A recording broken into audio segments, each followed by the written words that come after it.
All right, welcome everybody. We are discussing section 11.10.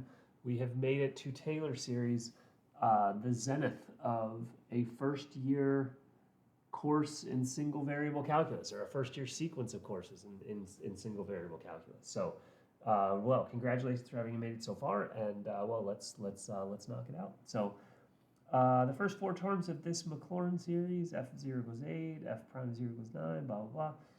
F of x equals what? Well, the thing is, see, if you know what the function evaluates to and the derivative and the second derivative and third derivative, you know what the terms are. First, Maclaurin series, that's a Taylor series centered at x equals 0. So ultimately, each term is just going to be coefficient times x minus 0 to a power, or, well, x minus 0 is just x. And so coefficient times x to a power. Initially, f of 0 equals 8. Your first coefficient is 8. Your degree 1 coefficient is going to be 9 divided by 1 factorial. Your degree 2 coefficient is going to be 3 divided by 2 factorial. And the degree 3 coefficient is going to be 7 divided by 3 factorial. So 7/6 x cubed is going to make an appearance. And ultimately, you're just going to go from 8 plus 9x plus 3 over 2x squared plus 7 over 6x cubed. And that's your first four terms. Here we go, write out a formula for b sub 5. Well, if this is your function, b sub 5 is going to be the fifth derivative. We're going to be evaluated at 4 here because we're centered at x equals 4. You can see that by the x minus 4. So we're evaluating at 4. We want the fifth derivative, so it's one of these two. The fifth derivative, not the fourth derivative. So here you go.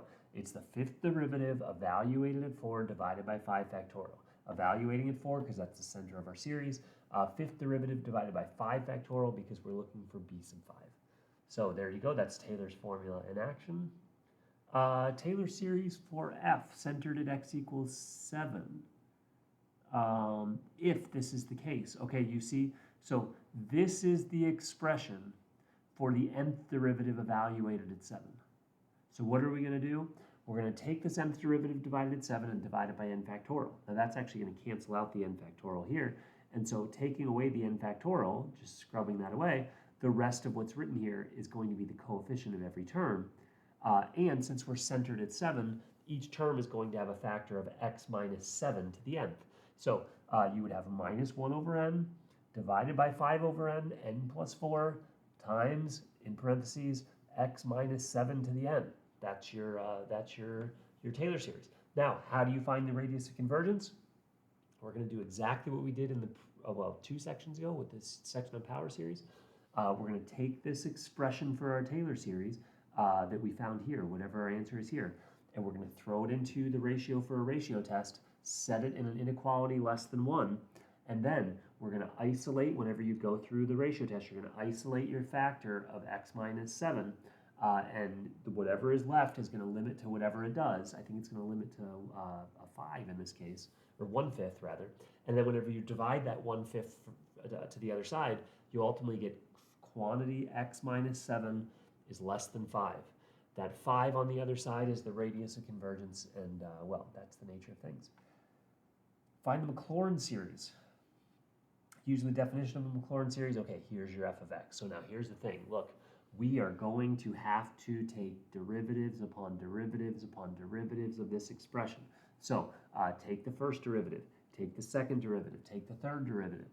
Start looking for a trend in the expression of the derivatives, because the trend is going to want to be exploited in our expression of a generic term for the nth derivative of f.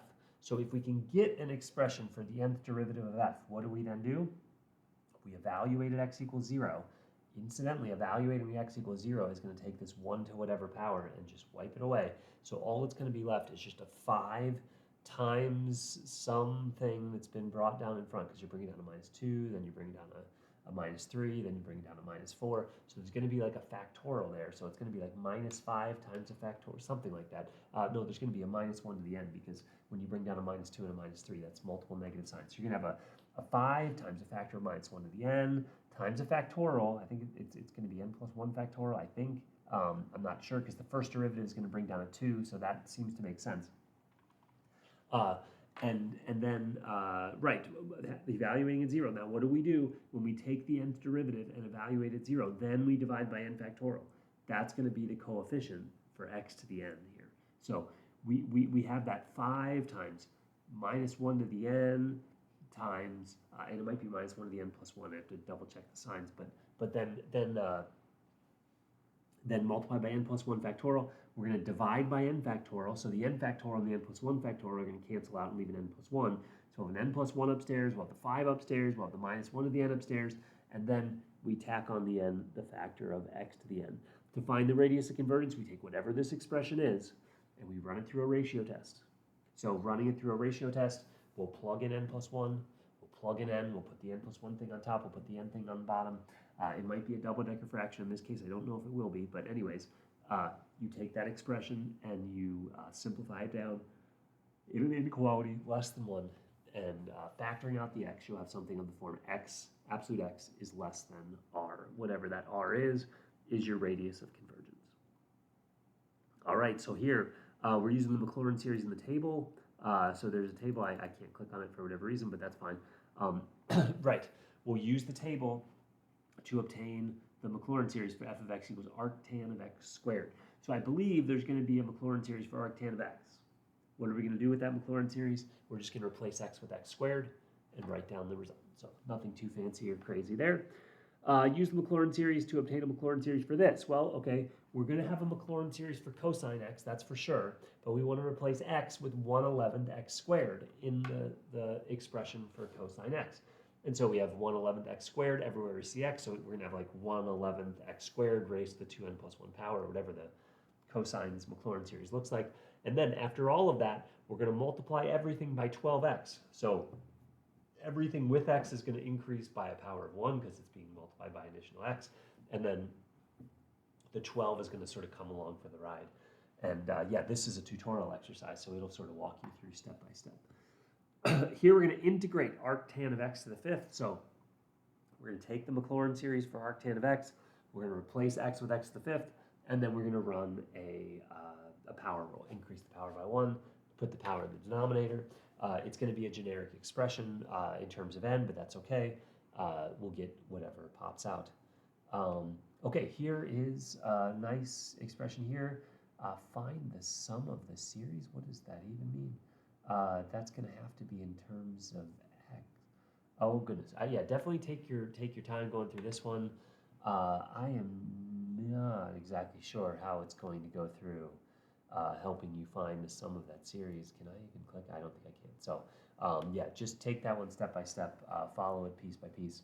That seems like a bit of a tricky one. So just trust in the process there. Okay, here, find the sum of the series. Right, so how in the world would that n factorial down there? Boy, I am, oh, forgive me. So this is taking the form of a, like a famous power series. So this is like an expression for an exponential function, I believe, because what the exponential function is like x to the n over n factorial, and so this would be like 4/7 to the n over n factorial, right. So this would be like e to the 4/7. Oh man, that's pretty slick. So if you look at an expression for the Maclaurin series for e to the x, you'll be able to evaluate here because this is just e to the 4/7, because x to the n over n factorial is the expression for the exponential function. Find the sum of this series. So again, there's going to have to be a well-known Maclaurin series with this expression in it. It's going to be alternating here. Right. So what series is that? I'd have to go back to think about it. But this table of series that we were referenced to earlier, you might go to that table and see if you can find a series it's alternating and just has like x to the nth power divided by n factorial. So that's got to be a thing. That's got to be like a common factorial, or that's got to be a common function within that table. And then, yeah, what are we putting in for x? We're putting in ln5. So it's going to be something in terms of ln5, some function in terms of ln5, some function which is an alternating series over n factorial. I think, oh, this is also going to be related to the exponential function, right? Because if you write this out, this is going to be like e to the minus ln5, because the minus ln5 is going to alternate every other term. Yeah, that's exactly what this is, e to the minus ln5. And so then you can actually simplify e to the minus ln5 because that's 1 over e to the ln5. I think it's going to be 1/5. 1/5 when all the dust settles. Goodness, that's a great exercise. Boy, you can tell I prepared for this. My goodness. Determine whether or not this is true or false. Well, here, actually, hey, this is true because we're taking the expression for the exponential function and we're plugging in x with -1. So we're taking the Taylor series for the exponential function, plugging in x with -1, which means we have e to the -1. E to the -1 is 1 over e. That is true. So that's kind of fun, actually. Determine whether this statement is true or false. This converges for all x. If this converges for all x, then the third derivative evaluated at 0 is 2. The third derivative is 2. I think that would be true, right? Because this coefficient would be the third derivative divided by 3 factorial, and the third derivative divided by 3 factorial would be the third derivative divided by 6. So if the third derivative divided by 6 is 1/3, multiply 6 to both sides, the third derivative would have to be 2. And so, yeah, that 1/3 is the third derivative divided by 6, and well, the third derivative then would have to be 2 because 2/6 is 1/3. That's basically the idea there. Determine whether any function can be approximated by a high degree of accuracy by the nth degree Taylor polynomial. The accuracy of the approximation increases using more terms. Any function? No, not any function. Any many times differentiable function. Like the function is going to have to be many times differentiable in order to be approximated by an nth degree Taylor polynomial. Anytime you see the word any in a mathematical context, you've got to assume there's got to be some funky examples where that is not the case. And yeah, if you had a function that was non-differentiable, how are you going to compute the nth degree Taylor polynomial? You don't even have that available to you. So if this says any differentiable function can be approximated, or any many times differentiable function, sure, you're perfectly fine there, but not just any function. It's going to have to be a many times differentiable function. All right, that is it. That is Taylor series. That is the last WebAssign discussion of the semester. So hopefully this has been helpful in your journey through all of the homework exercises and in sort of, I guess, racking up as many positive points as you can towards your grade. So, well, that's it. Enjoy.